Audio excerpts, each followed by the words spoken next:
Welcome to the Exit Ready podcast. Ryan Ray here as always. Today you're going to love the episode. Be sure to never miss what's going on with the Exit Ready cohort intensive by going to www.rgahub.com/exit-ready. That's rgahub.com/exit-ready. I'll put a link to this in the description below so you can check it out. But if you're an owner, you're not going to want to miss this. Now, let's get to the show. I don't know if you're my favorite attorney, but you're one of them. Now that being said, I don't like most attorneys, so it's a low You're bar. too kind. That's a great way to start. That's a great way to start. Okay, we'll give everybody a Oh quick man. intro, Josh, of who you are and what you do. Yeah, absolutely. Well, I appreciate the introduction here, Ryan. So I'm Josh Lowenthal. I'm an M&A and tax lawyer, really tax lawyer by trade. And so what I specifically do is I work with small and medium-sized businesses, helping them tax plan, tax structure, save money as well as they possibly can, as well as work alongside other M&A attorneys on um, structuring and helping buyers buy companies and buying them tax efficiently, and helping sellers sell their companies tax efficiently so that they can put more money back in their pockets. Okay, so the first time I came across a tax attorney, actually used one. I had bought a company. I bought it from my father, and so we found out. And I say that it wasn't. There's no. I was running the company, so we found out we owed sales tax. We just didn't know that. Like we'd been Yeah. paying it, so it wasn't like a hidden thing. But that's the first time I come across a tax attorney for paying that in New Mexico. I think we used them for. Anyways, so explain maybe if you're not familiar with a tax attorney, like why do you need a tax attorney for versus your CPA? Like when do they come into play? What's the benefits and pros and cons of a tax attorney? Yeah, a really great question. And this is a really common misconception that we see in the space all the time because people hear, oh, well, I need a really good tax accountant. Oh, I need a really good tax lawyer. Oh, this person is a tax consultant, right? And really, what are the key distinctions between all three of those categories? Um, Generally speaking, the biggest difference, of course, is our backgrounds and our degrees. Accountants are going to be have a lot of education, a lot of background in terms of finance. They're going to have taken the CPA exam, right, or an enrolled agent exam as well. Like whenever you see that EA designation, they're fantastic. I don't want to forget about EAs in our space as well. Accountants are for uh, modeling, right? They help run Excel models, plan out, okay, this is how much we think you're probably going to owe in taxes based off of the profit and loss statement, based off of your balance sheet, based off of the proposed sale. Accountants are also very good and are necessary for compliance, right? They're the people that make sure that you are filing your payroll taxes on time, that you are filing and remitting sales tax, right? So that you don't run into issues, or that you're filing or your company is filing your income tax returns. And so that's accountants, right? They're your number people, they're your number crunchers, they're your compliance people. Tax lawyers, on the other hand, and this is where I think the misconception comes in, do something a little bit different. So we primarily help with the law. So there's this massive body of law, we call it the Internal Revenue Code, and that is what um, gives us the gray areas to help advise businesses on how to save money on taxes.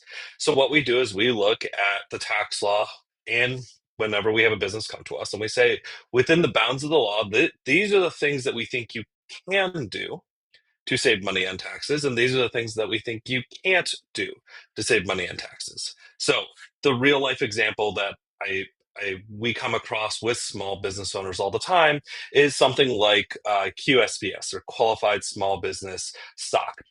Not going to give everything away right now, but the short version is that there's some key requirements that are necessary to be met before somebody can exclude income when they sell their company. We are the people that go in and make sure that A, you qualify as for the qualified small business stock, and B, will help you run the analysis or give you other options in case you don't. The accountants, on the other hand, are the people that are going to file that tax return and run the numbers to help calculate how much in true tax savings you will have.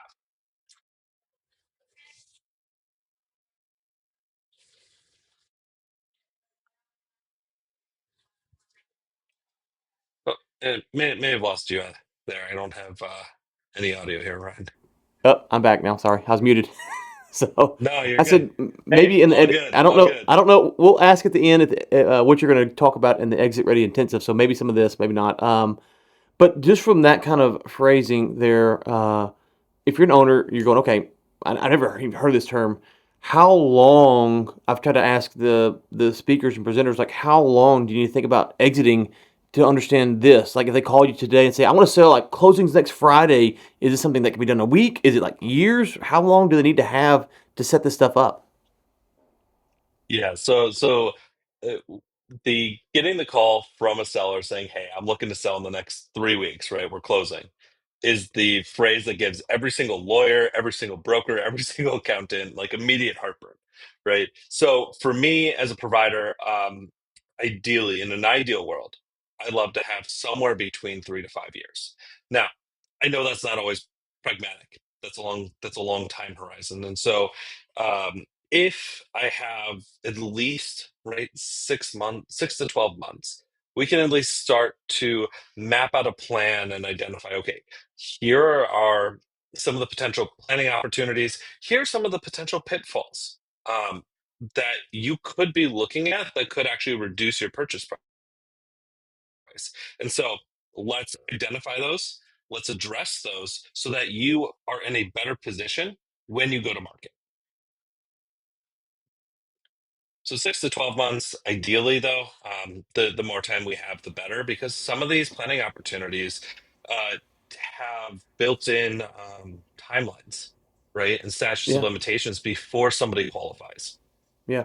Okay, so you're the attorney here, so I'm just going to ask the generic dumb question. I think of businesses, you got Yeah, the sole proprietor. We're not talking about that, right? We're talking about companies. So LLC, S-Corp, and C-Corp is kind of the three main things I think about. I'm guessing in the world that we operate in, C-Corp is really not come up a lot, or does it? yeah. In terms of the sales side or the buy side. No, no, like current operating under a C-Corp.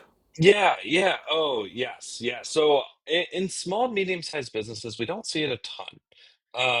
And a lot of it relates back to history, right? So we had new tax law back in the 80s, right, when Reagan was president. And at the time, there was the tax law and where it was set up is that there was a very high corporate tax rate and the dividend rate was much higher as well. And so there were a lot of companies where it just didn't make sense to actually be structured as a C Corp because you were giving half your paycheck and half of what you earned away to Uncle Sam. So the short answer is that we don't see a ton of C Corps or older C Corps, right? For companies that were formed in the 80s, 90s, early 2000s. Really beginning in the early 2010s and now more frequently, they're starting to crop up more, largely because the corporate tax rate following 2017 has dropped to 21% and the dividend rates are much more competitive, um, which is really just a long way of saying the vast majority of people that we see will either have LLCs that are owned by one person that are disregarded for federal income tax purposes, or they will have a C Corp or C corporation that they've elected to be taxed as an S corporation, which is that special tax designation that allows a single layer of tax. It is most frequently what we see. But spoiler alert, and I'll kind of preview this for you and all the listeners as well, is that a lot of times there are S corporations that did not follow the rules, and so they may actually be C corporations in hiding. Yeah, yeah. So, okay, that's where I was going to go. I'm glad you brought that up. So, let's say that you are electing to be an S corp. You're thinking about an exit. You want to make sure that you've followed the rules. If you haven't followed the rules, can you get back on track to make sure that you're following the rules? Is this something that can be done retroactively, or once you've messed it up, it's messed up? Like, what needs to happen from a standpoint of if you're listening right now, going, "Oh my gosh, I didn't even know about these S corp rules. I just checked this box and filed taxes this way." Yeah, yeah, it's a great question. And I'm going to give you the lawyer answer that everybody loves is it depends. It depends on what you did. Um, so there are some things which hopefully this calms some people's nerves, but there are some things that you can go back and correct. It used to be the case that when you had an S corporation that was what we call an inadvertent termination, right? They didn't follow the rules. They had a wrong type of shareholder. They made distributions that were not pro rata, etc. Right? You actually had to go to the IRS, spend lots and lots and lots of money to ask the IRS for an opinion specific to your company, saying, "Hey, can allow me to go and correct this." Now, the IRS at one point, at the height of this, was processing something like 30,000 requests a year. I mean, a lot of requests. And so they've given us some guidance to allow business owners to go back and correct some of these minor issues. So it's a long way of saying, even if you have messed up, depending on what exactly you've done, you may be able to go back, correct for it, and document your file and be protected. Well, and I think from my perspective, the reason we're talking offline, I'm putting on this intensive is for owners to maximize their value when they exit. And this is something that can really mess it up. Like if you haven't done this right, Yes. then it could mess it up late in the process. People go, oh, wait, hold on. This is not, when it transitions, it's going to be a C-Corp or whatever's going to happen. I got a guy right now and he's worried about contract labor staff. And so he's having his attorney review, make sure that none of those are actually W-2s. And so M&A has been treated as a game where you want to get a broker or an advisor and you want them to do the work and bring me an offer. It's like no. There's a lot of money on the stake on the table here, and so making sure that you have this set up right is the best. It's going to cost you money, but it's also the way that you maximize your value and you don't come up to the finish line and go, oh no, I could have fixed this, or I should have fixed this, or I couldn't have fixed this, and I need to know that before I want to sell. Now it changes what I want for valuation or how I'm doing stuff and or the tax bill. And so I don't think a lot of owners understand that. I'm sympathetic because I don't understand how to run a roofing company. I'm not a roofer, so I'm not. It's not disparaging. It's like there's so much that goes into this that if you don't do it right, you're just leaving money on the table, or the deal won't happen at all. Yeah, absolutely. I mean, and I think that is hitting the nail right on the head. When I work with buyers on the buy side in a tax counsel capacity, the very, very first question I ask is the target an S-Corp? And if it is, then I have a whole set of questions that I begin working through and documents that I want to see to make sure that the seller has a valid S corporation. And so, and if they don't, what that leads to is a couple of different things. Either one, it's going to cost the seller more money because they have to go and restructure their company now in order to sell, right? Or alternatively, like they have to restructure the entire deal. Maybe they thought they were doing a stock sale, which is very good for sellers, but now have to restructure into an asset sale because the buyer realizes, gosh, I'm not getting what I thought I was getting. So it's all to say, as corporations, if not addressed early on in preparation for sales, right? Yeah. And you don't go through and you make sure that like everything's in place, then it easily and very quickly becomes one of the things that a buyer will hone in on very early on If they're and smart, could if ultimately, there's yeah, yeah, because they don't want yeah, if they're to. smart. Yeah, yeah, if they're smart. And that's what you want. You actually want smart buyers. We're talking offline again about owners. We're trying to educate owners to understand that, okay, if you think about like fast food, if you want the buyer for the McDonald's burger, which I love McDonald's burgers. I'm a fat guy, so I like burgers.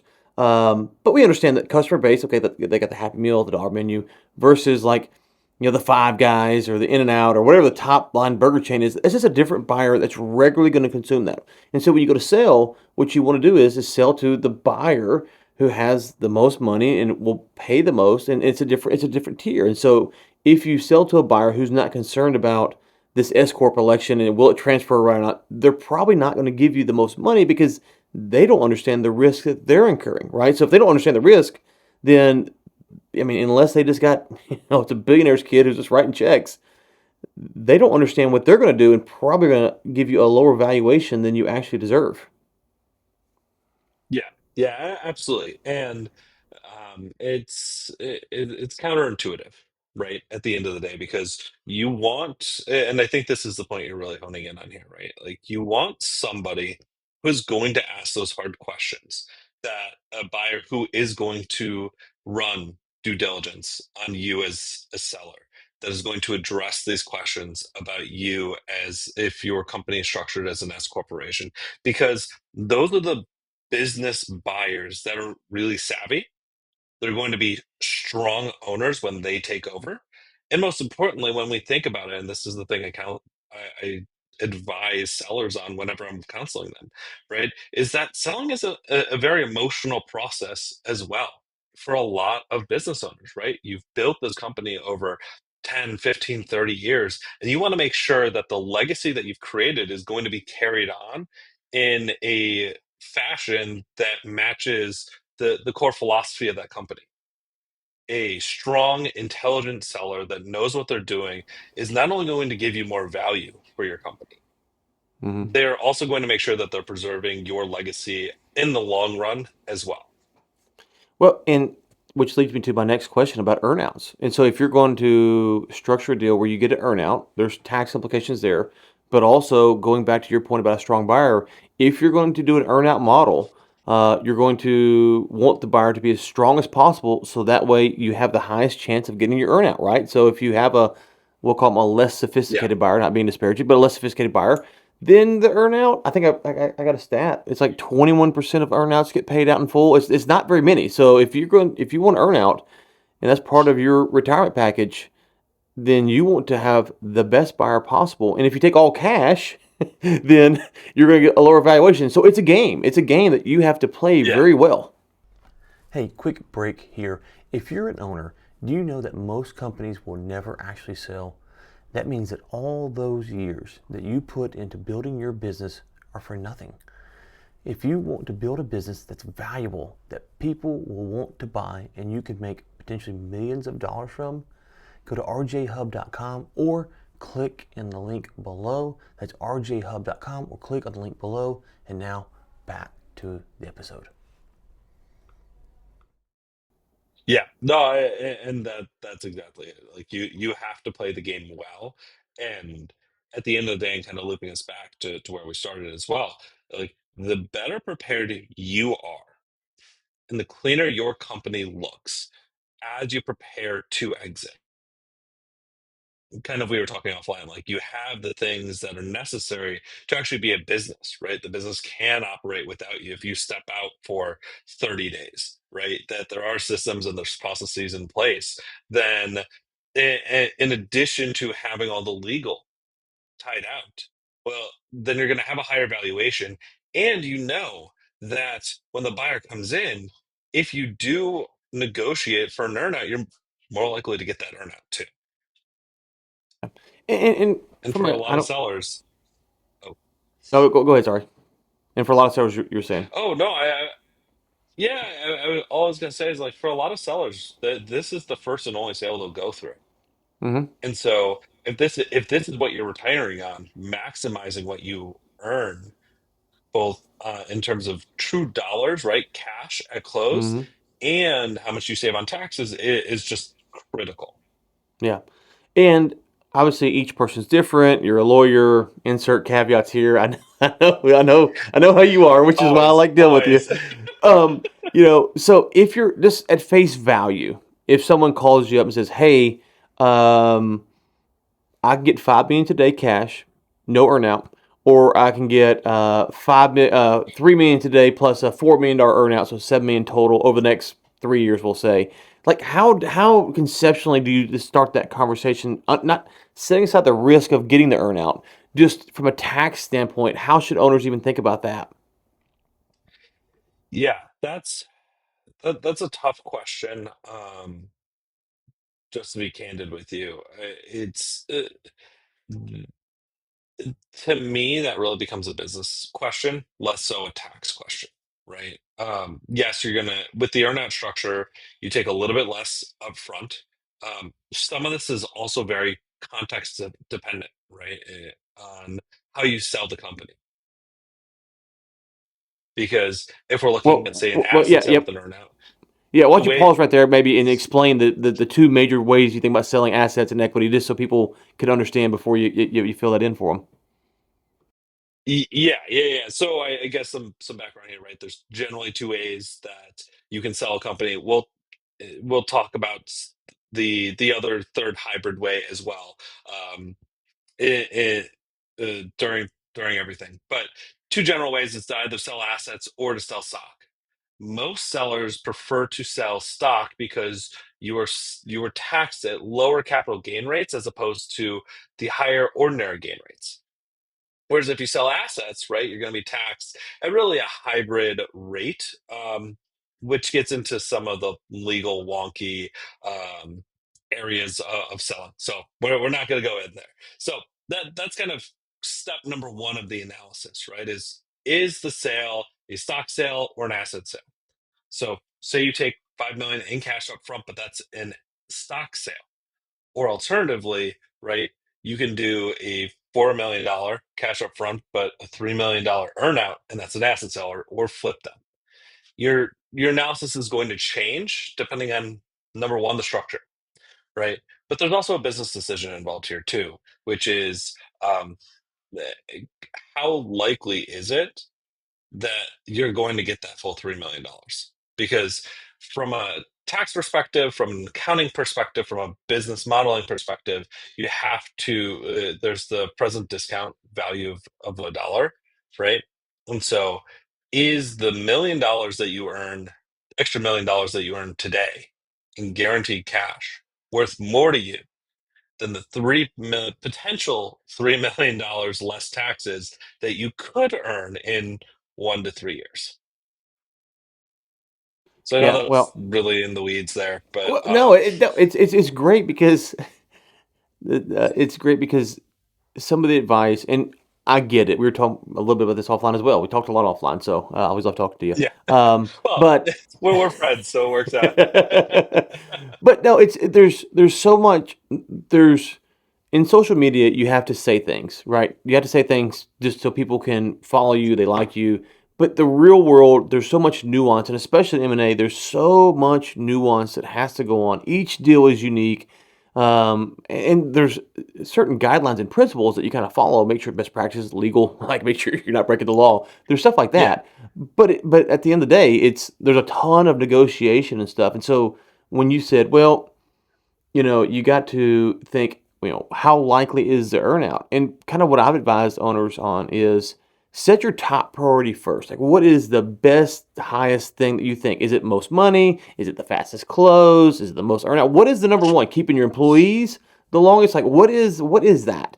And if you have that, and you kind of walk through this process and you refer back to that, that gives you the best ability to go back and say, okay, you know what? I said I wanted the most cash at close. That's what I actually said. So I could have gotten this $3 million earnout, or you might have said, no, I want to have a big earnout. I've got plenty of cash. I really want that second bite of the apple. I got a good team. So but if you don't start with that kind of end in mind, almost the end after the end, in this case, whether you want the earnout or not, then you can find yourself torn because you can be pulled in a lot of different directions over what's next. Because and we're not going to talk about this on this call, but there's non-competes you got to sign. Like, so Yeah.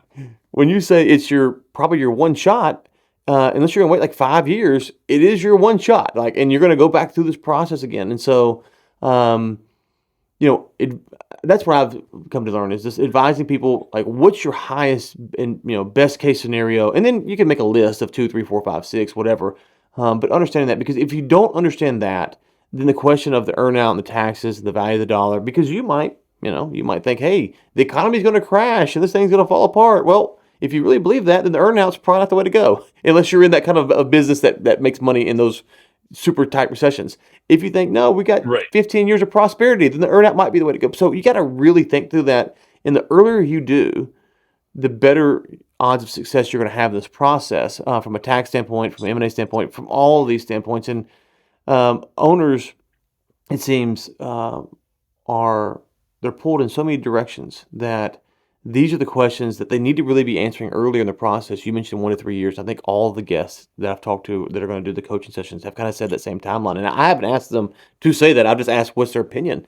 And it's really weird. They all Yeah. say 1, 3, 4 years, something like that, because this is a major life shift that's going to change so much about who you are and what you do and how you can earn money that um, it kind of gets swept under the rug. And do you think that with the influx of all the talk about the SBA program and all the buyers coming to market, that sellers aren't getting educated because we're trying to feed the buyer pool? Or why do you think that is that owners aren't really getting this education early on?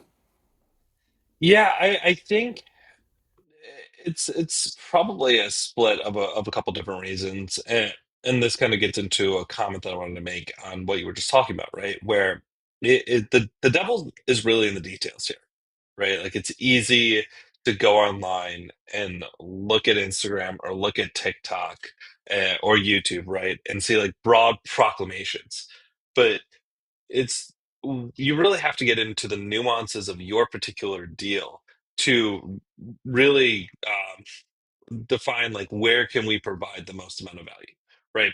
And that really kind of leads me into why I think we see such a large pull and amount of information for buyers as opposed for sellers, right? Which is where are we speaking? A lot of buyers tend to trend, and admittedly, I don't have the data behind this, but it feels like a lot of buyers tend to trend younger.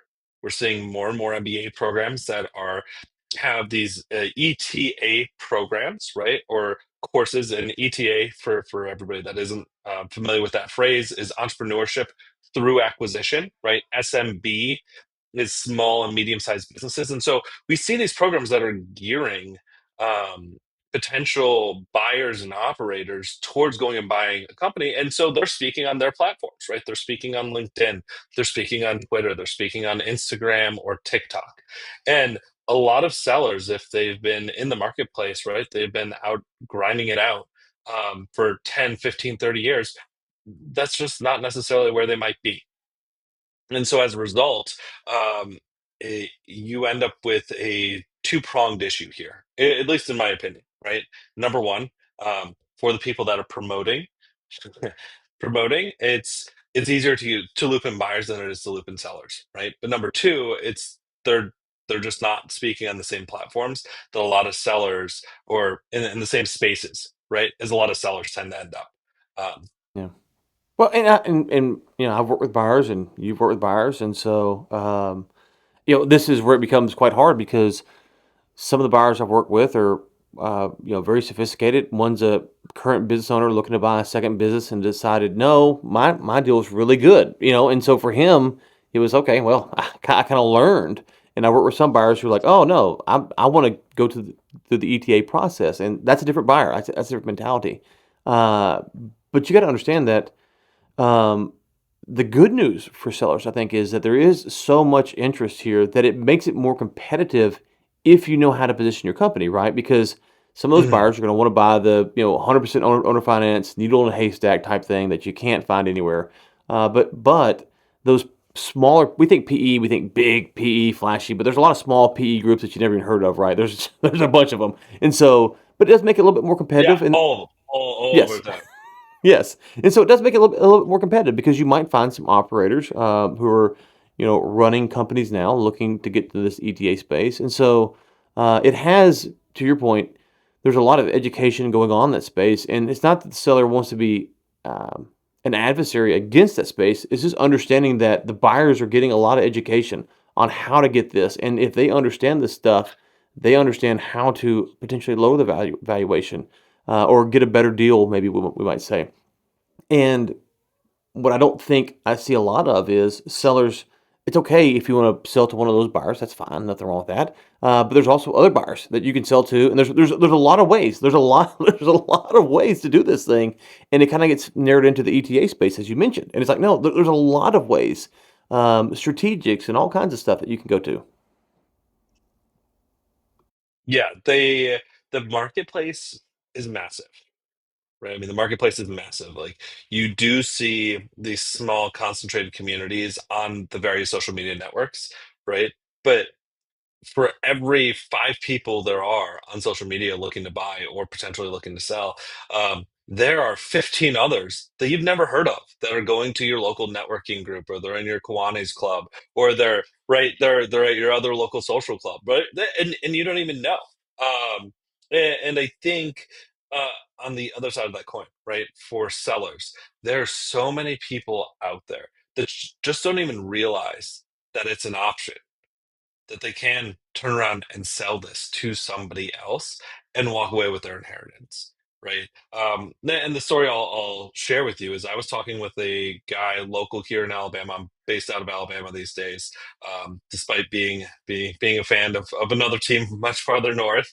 Um, eh, Nice guy, right? Started his company from scratch, right? Himself in a truck. He was in HVAC. He has now grown his company to like three to five trucks, 20 plus employees, servicing all of central and northern Alabama. He does 2 point something million dollars a year in revenue, right? Which after EBITDA, applying a multiple, I mean, it's a nice cushy exit for him. He's owned the company since 1980, didn't even know it was an option to sell. Didn't even know it was an option. And now we're working together because he unfortunately doesn't qualify for QSBS. And so we're going through some other options to help make sure that he can restructure the company in a way that puts more money in his pocket so that he's not giving the vast majority away to Uncle Sam when he actually does sell in the next year or two here. Yeah. Now, and yeah, it's a thing to where it's a high stakes game, and what I try to tell sellers a lot is, you know, think about risking millions of dollars to buy your business. Like it's like think about that. You want to make this as bulletproof as you can, so that when they buy it, they feel like, okay, I've just wrote a check for 2, 3, 4, 10, 20, 30, 40, whatever it is. They feel like, okay, I'm going to get back this plus a return on investment, just like you expect out of your employees right now. And so the less steps you take to make your business exit ready, just use that term, then the lower the valuation is. And so it's a process that as you mentioned, there's older owners. I remember when I was first running the company that I mentioned a minute ago. We were approached to be bought by strategics twice. And the first time, one company was trying to buy up a bunch of strategics because they were going to go public. And so that was their plan. And we walk in this meeting, and they said, "What's your EBITDA?" And we're like, "Uh, never even heard that I have no term, idea. EBITDA." And so we Yeah. called the CPA on the way home, what the EBITDA was. And they kind of halfway explained it to us, but it's like I don't know what that is. And owners, I don't expect owners to know what their EBITDA is unless they're thinking about selling, because it's not even relevant to their day to day life No, 99% of the time. well, and that's the thing, right? If you ask an owner, "Hey, what's your EBITDA today?" Like, Yeah, if they know, right, then they're not doing their job, yeah, uh, right? yeah. Which is running their business. But on the other side of that, and I think this is what is really important, and what you're picking up on when you talk about making sure that the seller's exit ready, is that Hmm. on the buy side, a buyer and specifically their provider's job is A, to protect them, right? Yeah, Want to make sure that the contracts are drafted right so that if something goes wrong, the person that's paying is the seller, right? But more importantly, their job is also to poke holes in the target to figure out, okay, where can we potentially renegotiate? Where can we reduce the purchase price and still walk away with a great deal here? Because we know that, well, there's an issue with employee classification, or there's an issue with sales tax, and we'll say, cool, we'll take your company, but we're going to ask for a dollar for dollar reduction in the purchase price because you have, right, $500,000 worth of sales tax that's gone unpaid. Well, cool. Seller is now $500,000 less wealthy. Buyers walking out with a steal, and buyers happy, sellers disgruntled in the whole process. So if you can identify and make sure your company is bulletproof ahead of time, you don't run into those problems, and you're going to get a higher sales price because of it. yeah. And I guess one thing that comes to mind here is we talk about they're trying to poke holes.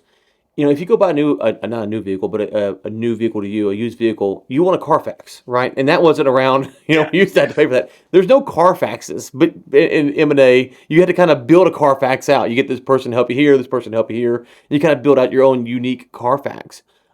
But that doesn't exist. It's not like there's a business fax. You can just go buy and say, oh, cool, this is great, never been wrecked. You got to go do all that work. So the buyer has to do all that work. You can't really. Um, subscribe to a platform and get that. And so, with that being said, if you think about going and buying a used vehicle, you would demand a Carfax. You would demand this. And so, if you're going to sell a car, you're going to probably, if you want to sell it, provide the Carfax, unless you've had a bunch of wrecks. And then you might want to hide it. But right. if it's a clean record, you want the Carfax. So it's the same kind of mentality, except that one tool that we all used just doesn't exist, right? And so, in this, we're saying, okay, hey, to make it bulletproof, if you will, you want to go through and to check as many of these boxes as you can as early as you can so that okay, when I go to sell, they're going to ask about this, they're going to talk about this, they're going to want to know about this. And if you don't know they want to know that, you might be offended by it, right?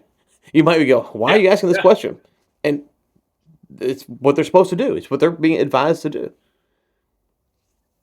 Right, right. No, exactly. Well, and then you, yeah, I chuckle a little bit because you said like we don't have that tool. We do. It's called due diligence, right?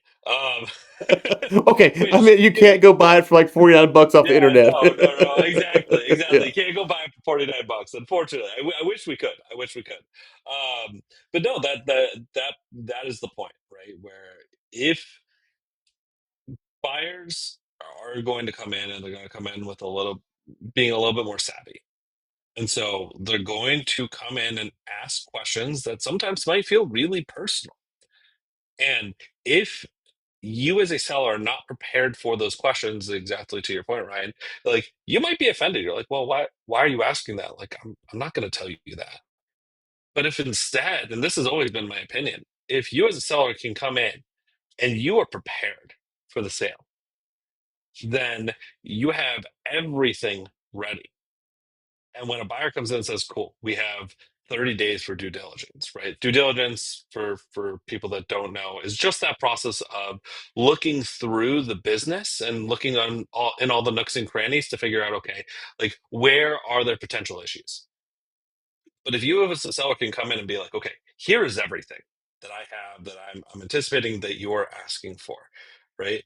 Their due diligence process is going to be so much cleaner, so much quicker, right? And they're less likely to find problems because you're prepared. And what does that ultimately lend to? Well, it leads to an easier process, less legal fees, and more money in your pocket. Okay.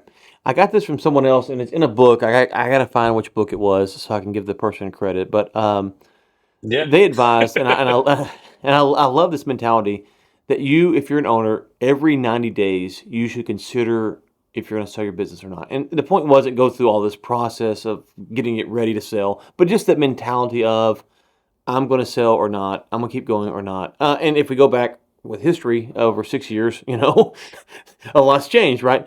And I like that mentality Yeah. because if you go, okay, hey, no, I don't want to sell, but if I were going to sell, I need to fix this. And so it kind of helps you make sure that you're always tweaking what you need to tweak. So if you do want to sell in the future, you're there. Now, from a tax standpoint, I don't know, like how 90 days might be, you might say, well, once your tax stuff's in place, every 90 days is a little bit much. I don't know. How would you think about that from a tax standpoint? Go ahead. Sorry. Yeah, yeah. So there's different schools of thought about this, depending on who you talk to, right?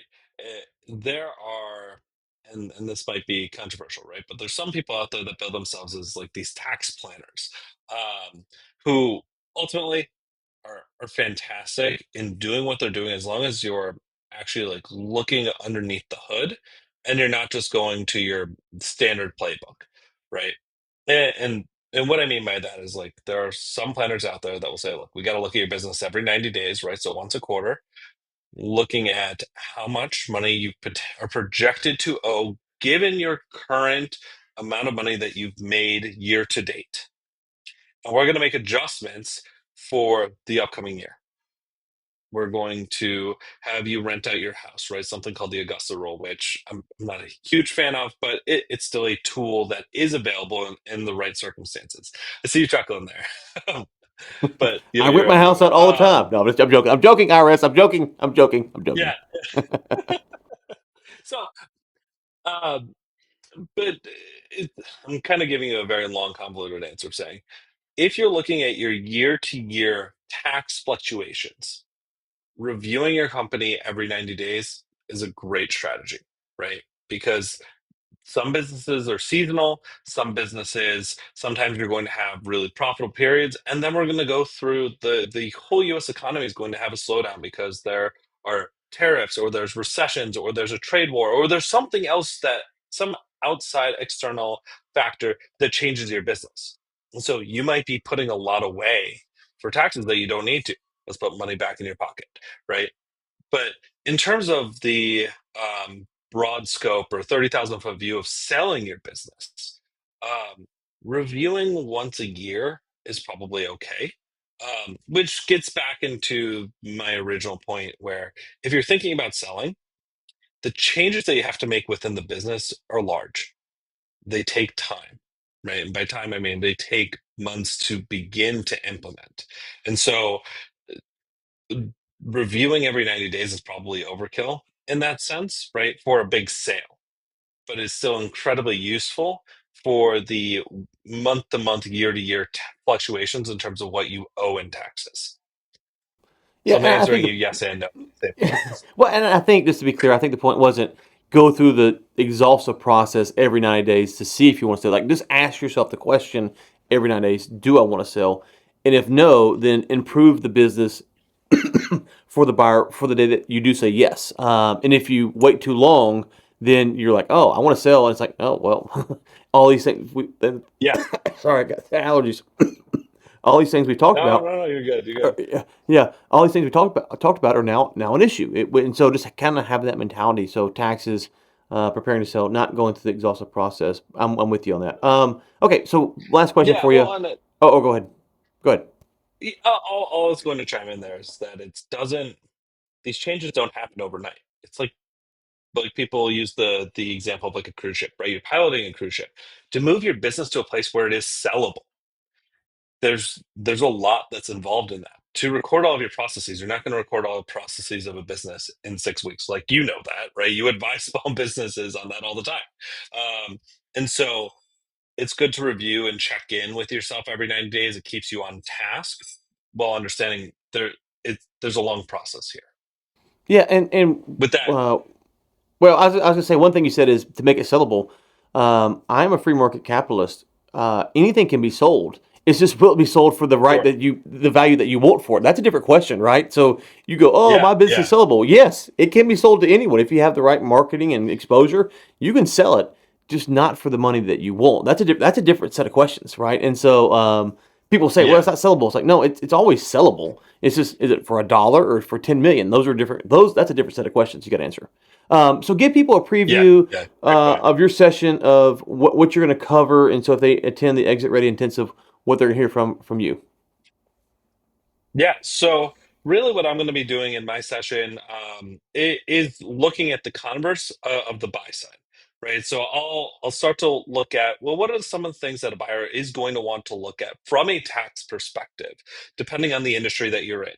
So what that might include payroll tax liabilities, that might include sales tax, something called nexus, right? Are you selling into other states, and do you have a requirement to pay taxes to them or pay sales tax to them?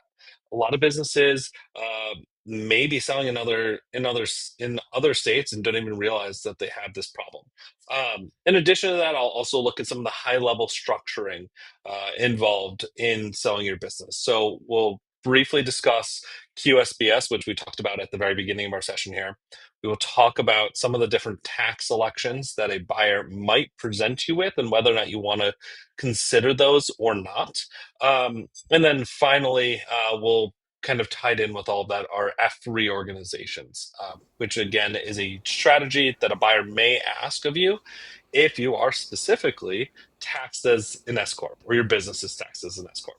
So Okay, very good. And where can people there's a lot of find you? material to cover. We might not Uh, get to it all. okay. Well, where can people find you if they want to connect with you and hear more about your the exciting world of taxes? Yeah, of course. So you can always connect with me on my website, joshualowenthal.com. Not to be confused with joshlowenthal.com. Otherwise, I'm also incredibly available out on all the major social media form or platforms. So specifically, you can come find me on X at Joshua Lowenthal, first name, last name, or over on LinkedIn as well. Yeah, and I will close the loop. I said by you're one of my favorite attorneys. I remember sending you. I won't mention the guy's name, but I sent him to you a year or two ago. I don't know, and you told me that hey, yeah, I can't really help this guy. And I thought, okay, there's an attorney that I can trust. That I sent this guy to him, and he goes, I can't help him, and he had some tax because he already had good tax advice. Like you said, what he's doing now is as good as it can be. As far as your perspective was, I thought, okay, I really appreciate that because if I send someone over to you and you don't think you can help them, you're going to tell them. And some attorneys and people will just say, "Oh, cool, yeah, we're gonna, take a bunch of money and then not do a lot." So I do appreciate your work. I think you do have high integrity, and so it doesn't go unnoticed from this side of the table. Yeah, well, I really appreciate you saying that, Ryan, and I guess not to undersell myself at all here, but I will also tell you that the biggest misconception that people have with taxes is that that we have silver bullets, Yeah, and a lot of times we don't, yeah, right? Like a yeah. lot of times, like these are things that we know are true based off of the law, but there are no silver bullets. There's no magic pills here. Sometimes other people will have the best advice, and I'll just tell you straight because I think that's the most important thing. Awesome. Well, Josh, I'm looking forward to it. And prediction real quick: Michigan makes the playoffs or not? I wish. I don't think the county's Okay. gonna go for it. Okay. All right. No playoffs for Michigan this year. Well, it was good talking to No. you, bud. We'll talk soon. Yeah. Thanks so much, Ryan.